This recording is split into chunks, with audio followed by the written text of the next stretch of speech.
This meeting is now being recorded.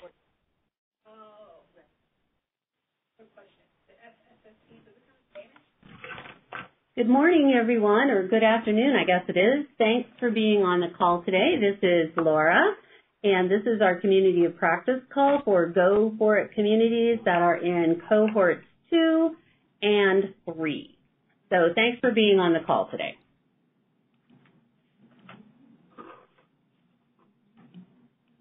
Once again, these are our objectives. I just want to remind everybody of the objectives of these community of practice calls. These are really your calls that you get to ask questions of each other, ask questions of us, share your knowledge that you have developed with each other, and gather information. You can talk about any concerns you have, share strategies, and then many of you are working on training and technical assistance, and this is a way to support those efforts as well and let others know what you're doing.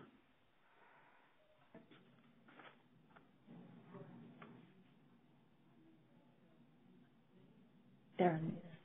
And everyone is unmuted right now, which is nice. And if we start getting feedback, we may have to mute folks. So here's our agenda for today. Lanita's going to do some reminders, and we're going to do some observations, things you have observed during your implementation process. We want you to share some of your knowledge with your other communities. We want to particularly hear the kinds of supports that our communities in cohort 3 need, and then we're going to share some upcoming dates for different opportunities that are coming up in the next couple of months. Great. Thank you, Laura. Good morning, everyone. This is Lanita. And it's been a while since we've had a community of practice call because we had the OSEP visit in September. So I just wanted to refresh you on our last call. We really talked about the big picture and thinking about how we can reflect quality practices in our data and entering information into the unicorn. We also talked some more about the QIO. So if you do need a refresher or you missed this call, it is available. It's recorded and posted under the Go For It community of practice call. So you can go ahead and refresh yourself with that. So we did go over these on the TA call, our last TA call. I just want to go over them again really quickly if anyone missed that call. We did train that during your universal training that you can choose more than one global outcome to align with the IFSP outcome. We really have found that that isn't probably the best idea, and so we are asking you to change your practice and choose the global outcome that best aligns with the IFSP outcome when you're selecting that. So there's only one global outcome associated with that. We also want to remind you that for children that have an established condition, you do need to be assessing them in all developmental areas. However, it is only required that one provider conduct that assessment. And if you can get enough information from, say, the NICU or other reports that are done, that can be included to inform those developmental areas. Any questions with those two pieces or comments? Could you repeat that second one? So the second one so if a child is already eligible for early intervention due to an established condition, you'd still need to assess them in all developmental areas. However, only one provider is required to conduct those assessment activities. So in the past, we've probably given some conflicting guidance on that, and we know that communities have been sending out 2 providers to do that assessment. It's only required that one provider go out. And of course, you always have the option to send out 2 if you feel that that's best. However, it's not required.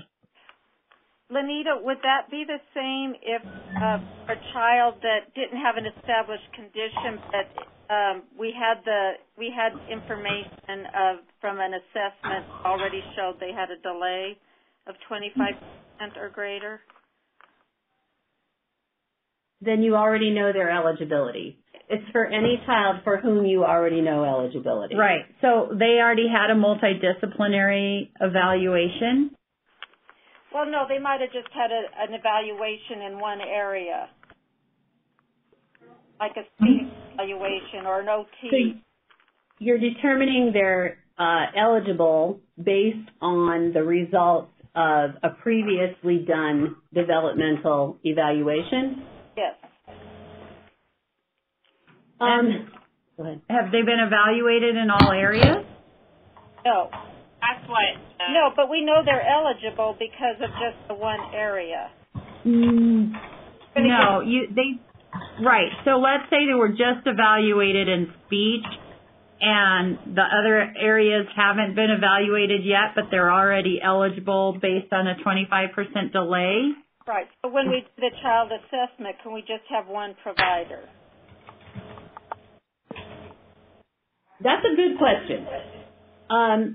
And I think that maybe we'll run this by the team. That one provider. But I think it also somewhat. We're getting a lot of feedback. If you are having side conversations and talking during the call, please go ahead and press *6*. If you want to dialogue with Laura and I, we want to keep you unmuted so we can have a conversation. Sorry, Laura, go ahead. Yeah. Okay, now we have like someone with an air hammer. Home repairs during the call. No home repairs during the community practice call. So I think that really kind of depends on how much information you have. And so we're going to run this by the team because I think that is a good question since you already are determining eligibility based on prior information. So I'm going to have to say we're going to have to follow up on that. Because you are using two providers, right? Because let's say you already used an SLP, right? And then it sounds like you're finishing the remainder of the evaluation later with a second discipline. So it's not going to be the SLP again, right? It would be an additional discipline. But we'd probably have, am I unmuted? It would probably be an SLP, though. I mean, it could be because if that was, that could be the most likely provider. Okay, so in that situation, I think it's pretty clear. It's very clear in the requirements that you have two different disciplines, and so if one of them is in the area of the primary concern, so let's say the primary concern for this child was speech and language, and they're already eligible, you would need a second discipline. Okay, that makes sense. Yeah, that's for sure. Okay. I can mute. Any other questions related to that? So in the chat, let's see. Can you use the informed opinion of eligibility option for this? No. Mm-mm. Informed opinion only, a main component of informed opinion is team discussion. So that only happens during a multidisciplinary evaluation.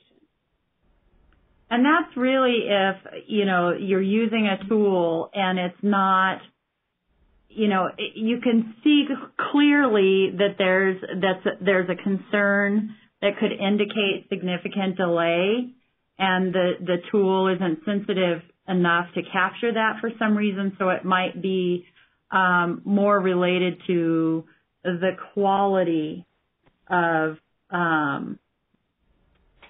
so maybe the child's walking, but the way they're walking is an unusual gait that indicates a significant issue, for example. And so you would pull in informed opinion because clearly that child would would meet the criteria for significant delay. Yeah, and I think where you're thinking about this, at least where I'm thinking about it, is when you have kids that come out of the hospital or the NICU and you have paperwork that doesn't clearly show a delay in any area, but you want to use informed clinical opinion to determine eligibility, you can't do that. Observation is a piece of informed clinical opinion, and it has to be done during a multidisciplinary eval. Okay, so let's go ahead and move on. So we just want to let you know that the Program Initiatives Unit will be going out into the field and scheduling with you to observe parts of the Go For It process. So, for example, Laura might give you a call to see if she can come and observe an evaluation. I may give you a call to see if I could come out and look at your family assessment IFSP process. We really just want to see what's happening in action, but we also want to reassure you this isn't a monitoring, and really it's just to get a sense of areas where we can improve, provide more TA clarification support, and really see what it's like in action. So we will be reaching out to you individually, and it may not be the team lead that you're used to working with. It's as time allows, and if we're in the neighborhood already for another reason, we may schedule it with you. So hopefully that'll be a good way for us to work together and get more information. Any questions about that?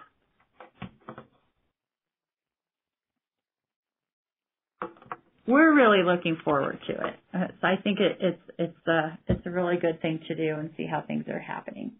The other piece we just wanted to talk about is we do have calls scheduled for Cohort 3 next month in November, and then we have the last joint call in December for both Cohort 2 and 3. And moving forward, we don't have community of practice calls scheduled for the new year, and we wanted to ask you today if you find these valuable, if you'd like to continue with them, if you'd like to do like an every other month schedule or quarterly. So just thoughts on, if you want to continue with calls. It's really up to you and the kind of support you need. Thoughts on it?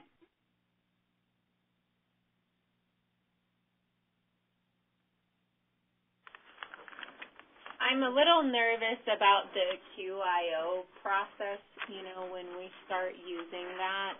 So maybe, at some point, I don't know if it's quarterly or maybe even twice a year, but just something to kind of touch base, especially about that process. So kind of to continue thinking about it in the evaluation and self-assessment piece.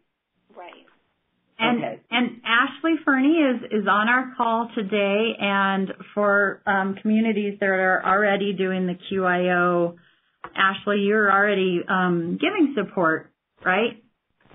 Yeah, we'll have quarterly QIO check-ins, and as you get started with the QIO, we can be in contact monthly or figure out what each community needs as we start that process.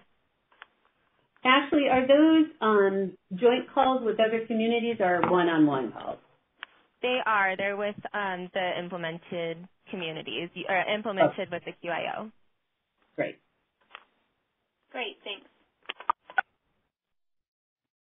So what are your thoughts? I'm seeing folks are saying every other month or quarterly, especially for some of the newer communities that just had their universal training or kind of early in implementation. Do you think it would be best to kind of have an open call for anybody who would like to be part of the community of practice from cohorts 1, 2, and 3? Do you think you'd find that helpful?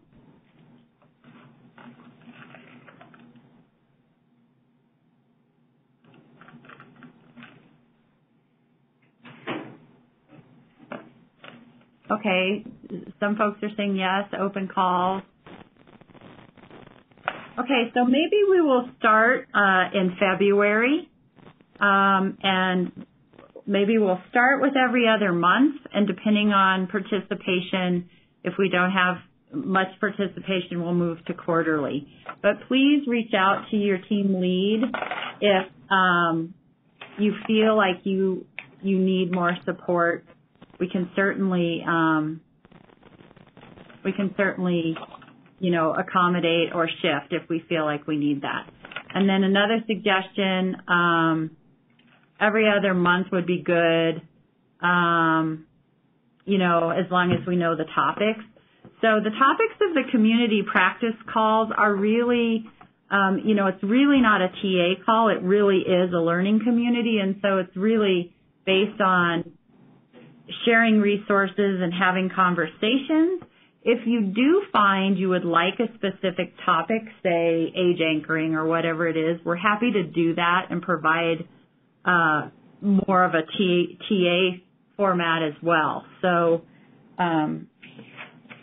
just share your feedback with us in terms of how you would like those to look. But for now, our intent is to have community of practice.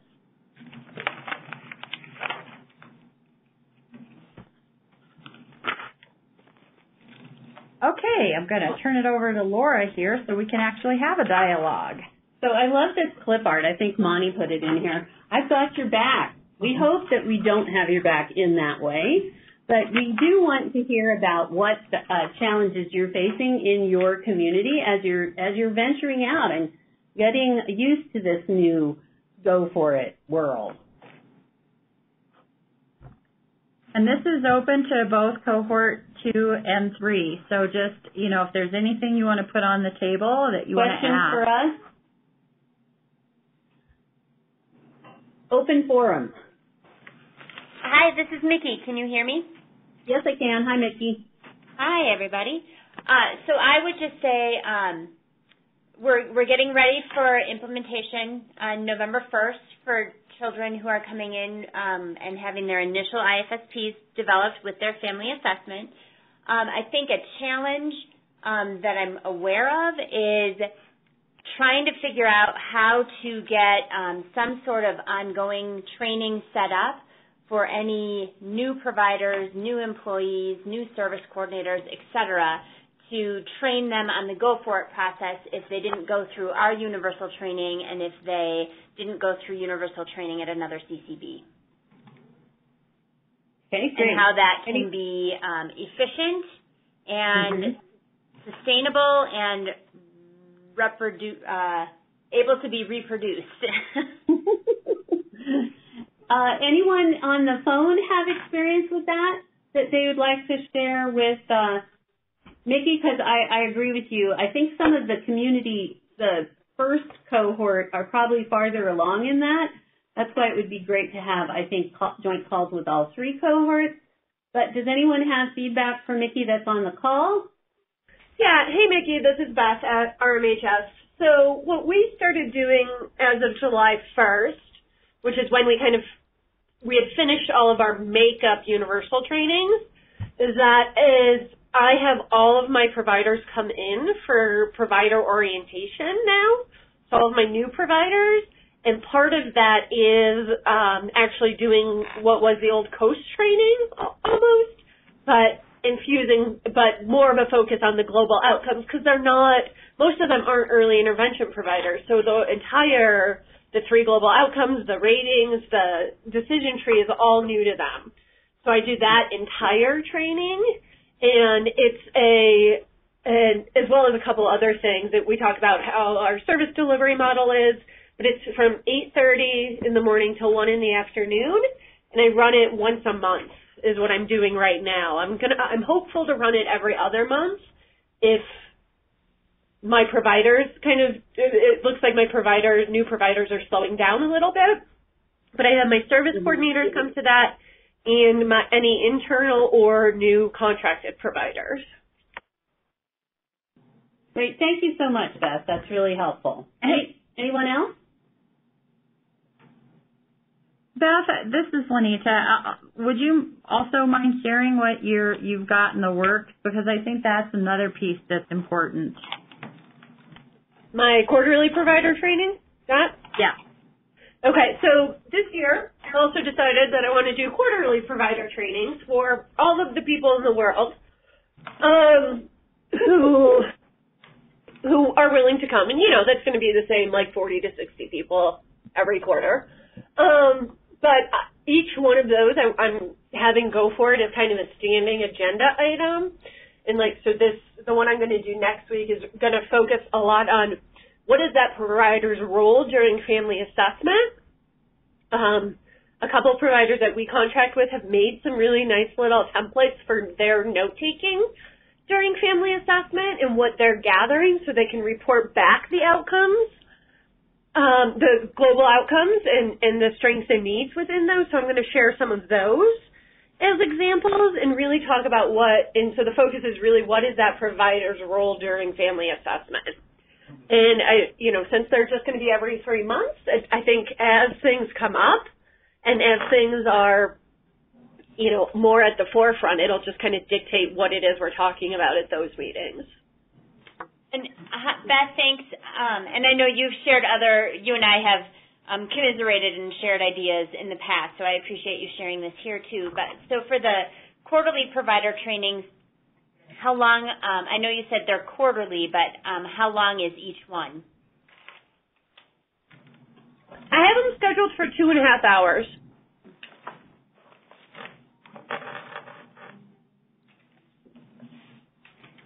Thanks. Beth? Go ahead. Beth, can you hear me? Yep. Oh, this is Roanna, are you paying the providers to come to those, or they're just coming out of because they want to come? So the quarterly provider trainings are absolutely voluntary. They're just coming if they want to come. Okay. The monthly onboarding training is required because the coach training is still required. Right. So they are required to come to that. I do not pay them, but I do feed them lunch. Okay. And then when you're doing your quarterly meetings, you're covering other things as well, not just like you're saying you have Go For It on your agenda, but you're using those just to keep in constant ongoing contact with your contractors around whatever topic you want to talk about. Absolutely, yeah. I think I have 4 or 5 topics on this next coming one. We're going to talk a little bit more about telehealth. We're going to talk about, Go For It's on the agenda. I'm going to do a little bit of an introduction to the QIO and what some of the things are we've noticed just in our first 2 months of doing that. There's multiple topics. We're going to talk about transition, too. So. Okay. Thank you. Yep, Beth, I'm seeing a ton of excitement about this coming through in the chat and wanting to know if you have those and wouldn't mind sharing them on the Padlet if available once you get them the way you want them. Yeah. And so people are excited. Yeah, I can absolutely put my provider orientation on the Padlet. Mm-hmm. Right. And then after I do the provider meetings, those provider meeting presentations will probably just be posted on the RMHS website, but I'm more than happy to share those as well. There was also a comment down here that wanted to know about the templates that your providers have developed for using to record global outcomes information during family assessment, and wondering if you would share those as well. Yep, I can do that. I just got permission from one of the providers to adapt hers, so I'm still tweaking them a little bit. But, I can put those up probably early next week. Sure. Wonderful. Well, thank you, Beth. And remember, I'm glad to see you guys thinking about the Padlet in this way as a way to share information that others can use and adapt for their communities. So that's really great. I did want to share with you some of the things we're working on at the state level for technical assistance as well. Many of you, or at least some of you on the call, have gone to one of our family assessment trainings that we've rolled out. And the focus of that training really is on how the team collaborates during that. So we had a live example, if you were at the training, of a provider, a service coordinator, and a family, and how that collaboration and interaction happened during family assessment. And we just actually recorded that yesterday.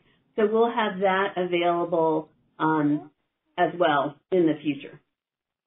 That's awesome. All right.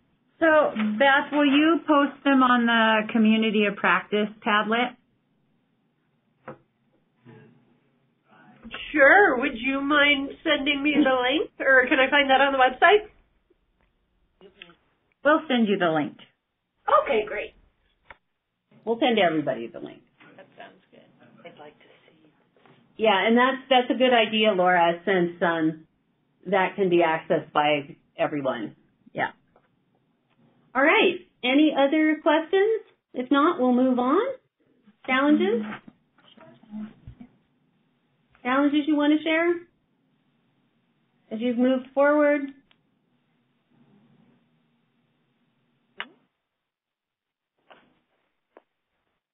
This is Vicki. Can you hear me? Sure can. Okay, I feel like I'm talking into a void here. When Beth and I met with some of the providers last week, one of the things that they brought up is their, I guess, confusion or not understanding how you mesh COPCohort with the Medicaid requirements. I don't know if I'm exactly. Say more, Vicki. Say more. They just as we were talking about Medicaid requirements, because most of our providers are not currently Medicaid providers, and what they were going to have to do around that. They didn't see how some of them have previously been Medicaid providers or worked in more clinical settings, and they didn't see how that meshed with the requirements for COPCohort or even kind of the philosophy of it.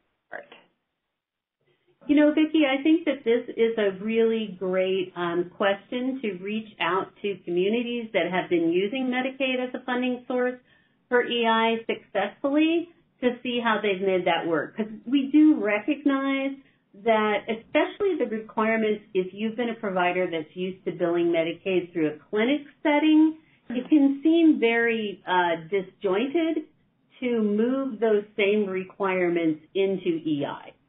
So I think what has happened in communities that are effectively using Medicaid as their primary funding source, they've developed ways that they still are within the implementation of the EI model, that they are finding ways to it's mainly the documentation that's needed for Medicaid. So I think that's something that will require some outreach to other communities. We can talk to Beth about that. Maybe she can set up Beth Cole. Beth Cole. Lots of Beth. Not Beth Scully. Beth, you know Beth Cole. And tell her that this has come up, and it may be something she can set up so you guys that haven't been billing Medicaid as often as other communities have can share their expertise. And there is a lot of work on the part of Beth Cole and Gina Robinson, thinking about Medicaid, and that's been ongoing work, and it is still on our radar and something that Beth is working hard at. And it's never going to be perfectly aligned, but there are pieces that we are pushing back to ensure that it's not too crazy for providers to try to do this. So Vicki, and that's what we met with the providers. So, okay. I just kind of wondered how it had looked for other people. Yeah. Because I really was kind of excited that they picked up on that and that they were aware of it. I think that was a positive part of that, but. So Vicki, I think it would be really good, to get them as focused as possible in terms of what specific questions they have and where they're encountering barriers, because the more information we have about details, the more we can help provide assistance for you around that. If it's just sort of this overall feeling of, wow, this doesn't feel like it's going to mesh well, it's going to be harder to address those. So I think getting really specific with them is going to be important. And some of them we may know and already have answers to if we know what the questions are. Okay, I think it was at that point because we were just having some beginning discussions about how. Sure. So down the road, we probably will have more specific questions to ask. Okay. Sure. Yeah. So as Laura said, are there folks that, are already integrated, already billing Medicaid that have encountered some things they want to share? They feel like works? This is Beth again. We haven't had any problems with providers saying that they couldn't bill Medicaid now that we've implemented Go For It. I think the key part is that measurable criteria of your IFSP outcome just needs to be really well written so that your providers can use that IFSP outcome as their Medicaid billing outcome as well. And our providers are usually using that measurable criteria instead of the actual IFSP outcome because it has more of that detail in that, how frequently are we going to see this? What will it look like? So like part 2 of the IFSP outcome. Yep. Yeah. Right. So that it's, 3 times a week over 6 weeks or whatever. Yeah, that's a really good point, Beth. And that's something that we've been training on for a really long time. And that's not really a shift with Go For It. But that is a really important piece of that. And I think that is something that people in general struggle with. How do you get to a really concise, measurable outcome that still reflects the family's priorities? So I appreciate that feedback, Beth, because, and hearing from you that it really has worked for you to use the measurable criteria as your Medicaid goal as well. Thank you. This is Melinda, and we use some home health agencies. And I know that, the first time a home health agency goes out with a family, we might be doing the family assessment, but they're wanting to bill for an evaluation, even though the child already had an evaluation and all of that, because that's kind of how they open up cases. And it doesn't necessarily interfere, I don't think, with the process, but it does seem a little odd.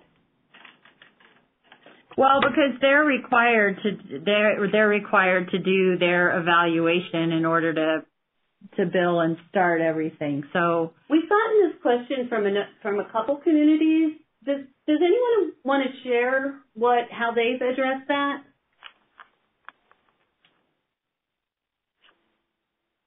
I can share a little bit about how one community that I've talked with has addressed that, and they actually are having the provider attend the IFSP meeting as most likely provider, but then do what their home health agency requires for evaluation on their first visit. After the IFSP is developed. So the agency would bill the CCB for the initial IFSP. You would bill, the CCB would bill. Yes, the agency would bill you for the initial IFSP meeting, and then they would do their evaluation on the first visit. Now, I don't know if after the IFSP has been developed. So I don't know if others are doing it that way, but that question has come up with a couple of communities, and that's how they've done it because of the fact that they want that provider invested in participating in the family assessment and development of the global outcomes and the IFSP outcomes. They don't want them doing a separate evaluation with the child. And it is important to prepare the families so they understand that first visit after the IFSP with the family, that this is something we've got to do for the home health agency, right, which doesn't feel very wonderful after everything they've just done, but it's, you know, the nature of the beast with the home health agency. Mm-hmm.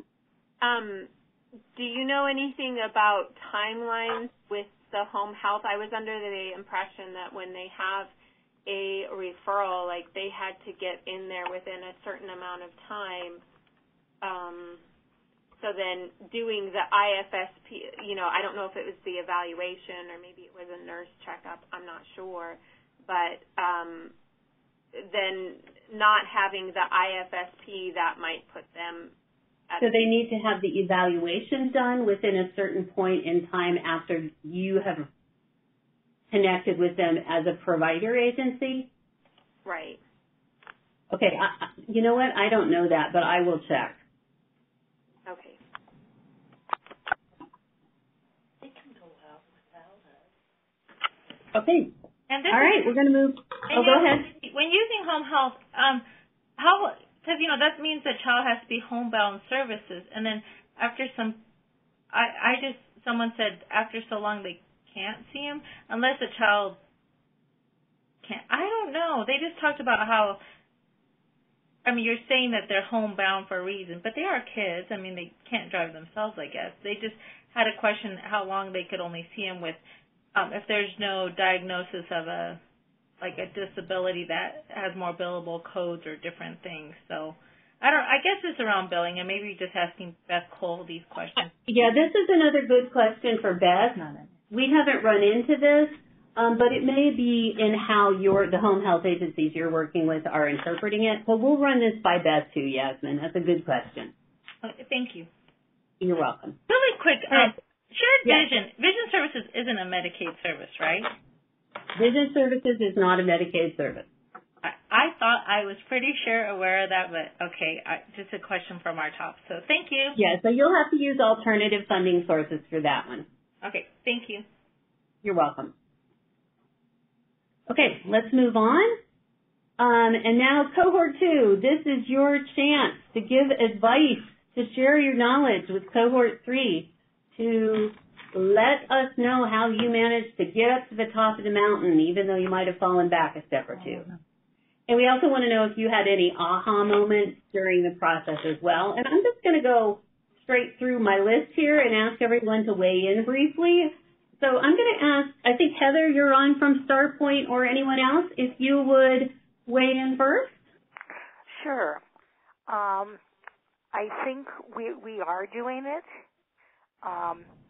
And we have pretty much we're now doing all periodics and initials and annuals, except for the kids that are aging out and it's their very last one. Right. But I think the falling uphill is a valid analogy. And I think we've probably the age anchoring piece has been the biggest challenge. And that whole discussion about the role of the provider during the family assessment.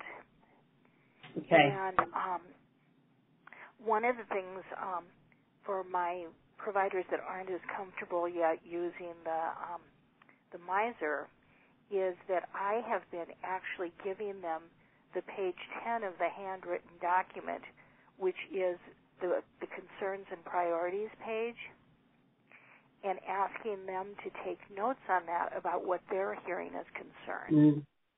So kind of the stuff you're starring, they're documenting on there. Right.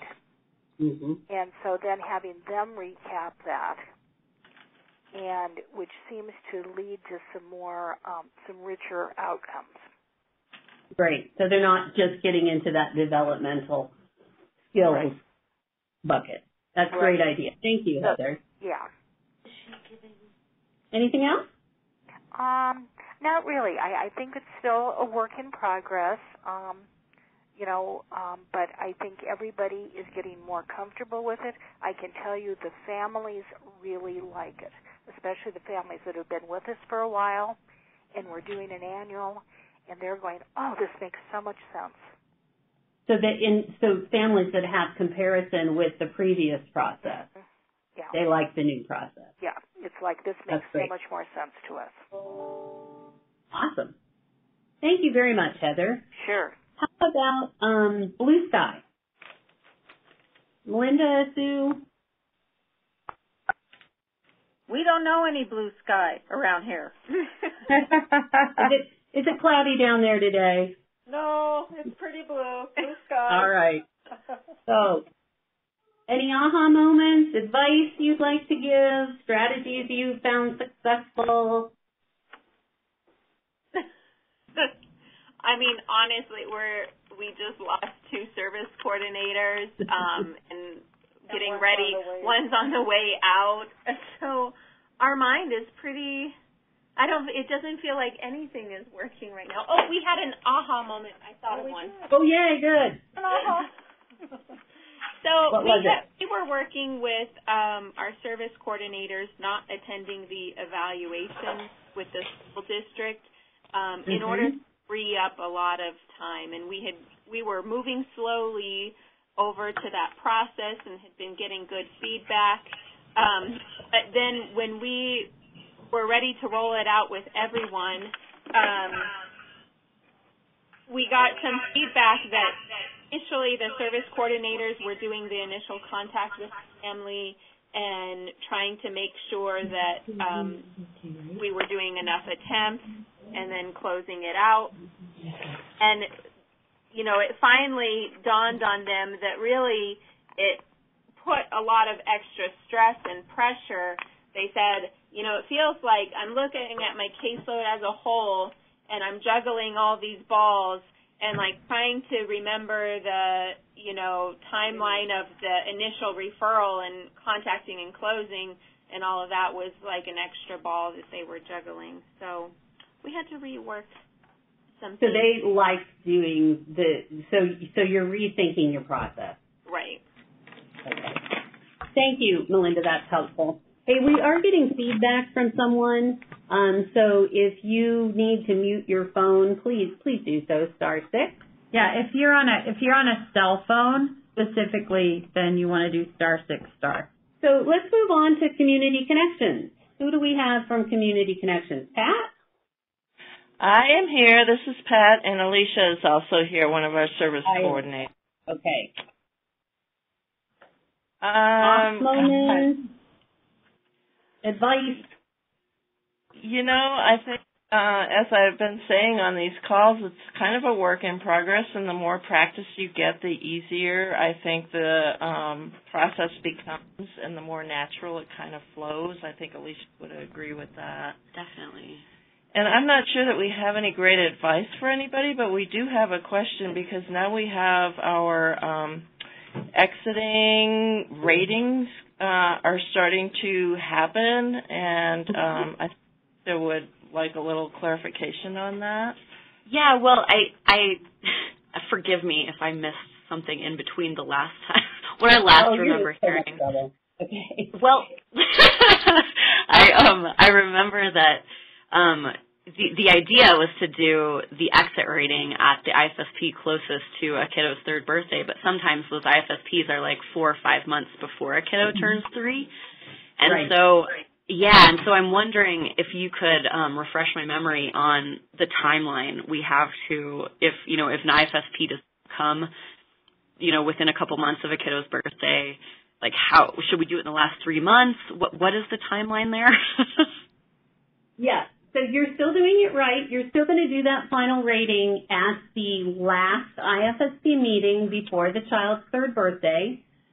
You're going to note that as a preliminary exit rating. Oh. It's uniform. And then within 90 days, since that's the federal regulation for when that exit rating needs to be finalized, you're just going to check in, usually a joint conversation with the provider and to see if that rating is still valid, or if it needs to change, then you either validate it or change it and put that in as final exit rating. In the unicorn. In the unicorn. And that doesn't have to be a separate meeting. So let's say the provider already has a meeting scheduled with the family, and the service coordinator can join them by phone for a few minutes and just say, okay, now we're closer to 3. Do we still agree with global outcome rating 1, 2, 3, and then make any changes if there are any, and if not, you finalize it. Yeah. That's wonderful. Thank you so much. Yes, and I kind of remember that now. Thank you. Okay, you're welcome. Okay, how about Jenny, Envision? Anyone on from Envision? We can't hear you, whoever you are. Is it Jenny?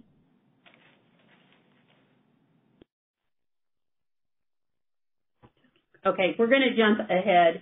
If Envision comes back on, we'll go back to them. Julie, are you on from TRE? I actually think she has a training today, a provider training. All right, let's try Blue Peaks. Tracy? Jamie and I are here on the call. Great, hi. Hi. You know, we don't really have any complaints. I think everything is going pretty good, and our providers don't really change, so everything's pretty much the same. The newest provider that we had to really look at what our provider training looks like, and how we're going to continue to. We're working on hiring a new interpreter, so we're going to have her participate in the IFSP trainings and all of that stuff. So we're just really looking at what our training looks like currently. But good. Go ahead. But as far as the global outcomes and everybody being on the same page with that, that's been going really well. Every provider has their own style, but we get the point across, I guess. Great. There's some of the resources on the Padlet are going to be helpful for you, Tracy and Jamie. Yes, that will be. Now, Beth, you already shared. Is there anything else you would like to enlighten us on? Aha moment? No, I think that, like I mentioned, I think just having a really strong kind of training plan in place, especially with the amount of turnover we see from service coordinators and providers and everybody. And then I'm just really working on trying to get all of my providers up to par around their role in the IFSP meeting, because I have some real rock stars, but I have some folks who are really still struggling, and, getting our service coordinators to let us know who those folks are so we can help support them versus is a little bit of sometimes a challenge, I would say. Yeah. Thank you. So it's great. It's great to hear what you're up to and what's happening. And as you move into really looking at things with the QIO and what's happening on paper with the IFSPs, just as we are hoping to get out and observe practices, we really encourage you as well, if you haven't already, to go out and observe parts of the process so that you can see what the evaluation is looking like, you can see what the IFSP meeting is looking like, periodics, annuals, because we know that, the QIO is a fantastic way of measuring, but it's not the whole story. And so we would really encourage you, in addition to the strong training plan, really see what's happening and doing spot checks in practice. And we know you guys are super busy, but I think it's a really valuable exercise to get a sense of how things are going. Definitely. All right, cohort 3, we're going to move on to you. We'd like to know what you're up to, if you have any new timelines for implementation, and also if you have questions for cohort 2. So let's start with developmental pathways. Mary Ann? Yes, we have started to We have it up and going in all of our districts currently. And we are finding the same, the more that we're doing it, the better it's getting. Mm-hmm. And Laura, I'm sorry, someone was talking to me while you asked the question, so can you Do you have any questions for cohort 2? Or us? I guess no specifics. I guess the biggest thing we're running into not the biggest, but one of the challenges we're running into right now is our child finds and getting them to kind of stop where they're supposed to be stopping now, and kind of taking back some of that ownership that they had taken from us. And so I don't know if anyone else kind of was running in those with that, or ran into that problem with their child finds, or was it an easier transition for them? Does anyone want to weigh in on child find? Sure. This is Melinda. Our child find definitely went through withdrawals about not completing the IFSP and not really having input about what services that they get. We used to do the family assessment before the evaluation, and we still hear laments about that. Like, we used to get so much information before. It was so much richer and meaty information.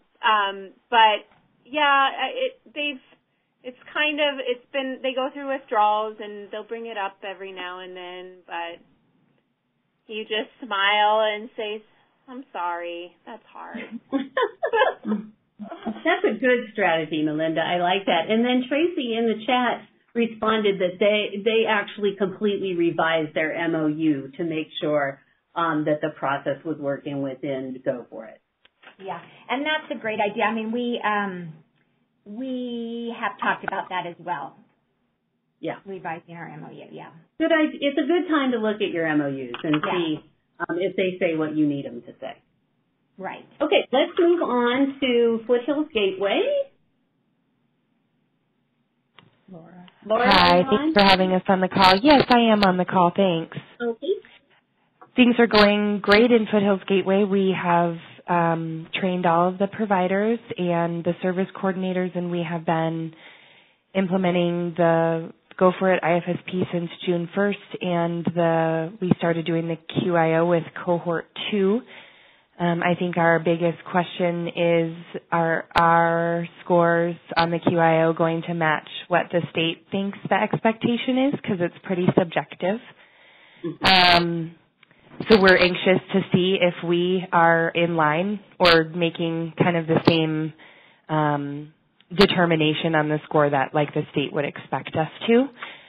So we're looking forward to getting some of that feedback, and we are going to be hosting a refresher for providers and service coordinators providing lunch using our Go For It budget here in November. Great. Thank you, Laura. Yeah, we're working the Program Initiatives Unit and the General Supervision and Data Unit. We're meeting regularly now to try and work out some of those things to make sure that they really are aligned in expectation with what we're training as well. So thank you for that, Laura. Laura, can I just share a little bit? I know it can smart a little bit when you are getting that baseline data and for the QIO, and it's like, if only we, were putting our satisfaction ratings on here, for example, our scores would be higher. And then you know that, and it's a pretty easy fix, and you can correct it through your training, but meanwhile your baseline isn't as high as you would like it to be. And I think that's just kind of a encouragement for those that haven't done the QIO yet, is that it is simply that, it's just baseline, and that, moving forward it's going to inform your process and how you train. So don't get too discouraged. Yeah. We've learned a lot of great things from those first couple of QIO rounds. The interesting part has been how we look at IFSPs prior to the service coordinator retreat that we had, where we did retraining on RBI, versus getting into now IFSPs when that were held after the training.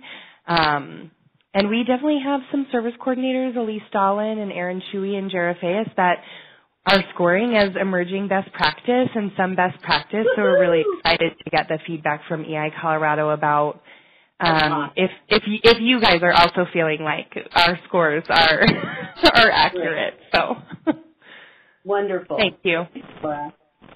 How about Eastern, Vicki or Katrina?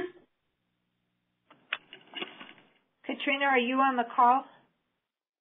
She may not be. She may not be. Okay, I know they not too long ago completed their universal training and are in the process of rolling this all out. As we are across our other 6 counties, 9 counties, we're rolling it out slowly, one group at a time. And I think it's going well.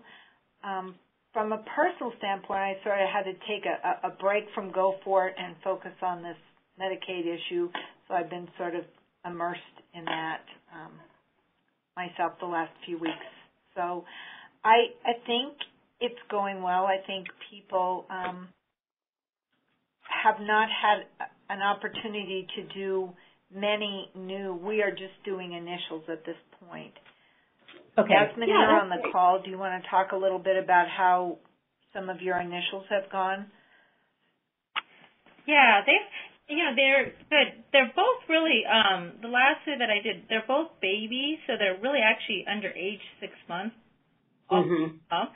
So, I was wondering, okay, so don't they have to be in 6 months, right, before we can give that rating? Is that correct? To do the rating, but you're still going to have the conversation about the global outcomes. We still talked about it and all that language and kind of were foundational. Good. Yes, it went really good. But I was curious because I had Annette Landis, the chip provider, come out, and she's the one that's like, oh no, you can't give them a rating yet, Yasmin, because they haven't been in the system for 6 months. I was thrown off by that because I was. Not if she's saying they haven't been in the system 6 months, that's incorrect. It's 6 months of age. Oh, okay. That's okay. So right. You do it at the initial IFSP for any child that is 6 months or older. Okay, so they're not 6 months or older. Now they would. So you still do the strengths and needs, and then you do the rating at the review. Okay, so then I'd have to wait till the next 6 months for the review then? Right, when you do their review, their periodic, then you would do the rating. Oh. And that would be their initial rating. Okay. So I kind of was like, I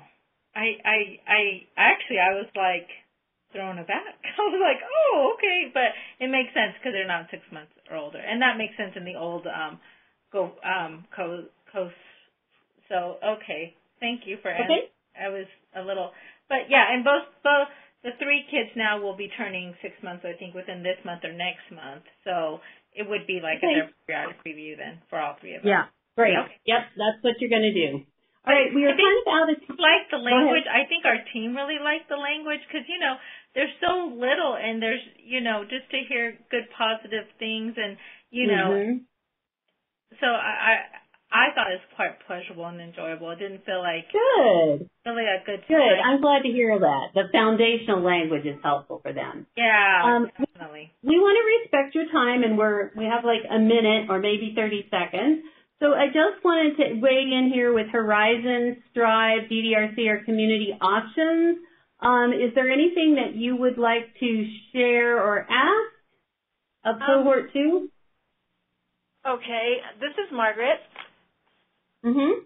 And we are doing, slowly but surely we're coming along. We just, one of the questions, maybe get some ideas from maybe Melinda, because she has that experience with the home health agencies where, we have that relationship. We don't have contracts with them, but they're listed as other service. And so a lot of this falls on the shoulder of the service coordinator, which, again, we haven't done very many, so it just right now it's just a long process for her. Okay, let's see if we can talk a little bit more about this offline, Margaret, because I think this might be a larger conversation. Yes, it could be quite complicated. Yeah, and I think your idea to connect with Melinda is a good one. Melinda, maybe you and Margaret can have a conversation as well. My number is 719-542-6701, extension 111. Thank you. Okay, and Margaret, we'll reach out to you as well from the state level to try and troubleshoot this a little bit. Thank you. You're welcome. Anyone else? Okay, we're going to go ahead with a few announcements here and informational slides. Okay, so we just quickly want to remind you that there is a universal training if you have someone you need to send. October 31st, developmental pathways. Register on our EI website, and look forward to having anybody who is interested in that. We do have a family assessment training December 4th at Imagine, and it's 8 to 12:30, and again, you can register on our website for that training. So thank you, everybody. You're doing great work, and we really, really appreciate everything you do, and we just want to tell you to keep going for it, and we will talk to Cohort 3 in November. And let you know about the upcoming calls that will in February. Yeah. Okay. Thank you, everyone. Thank you. Thanks.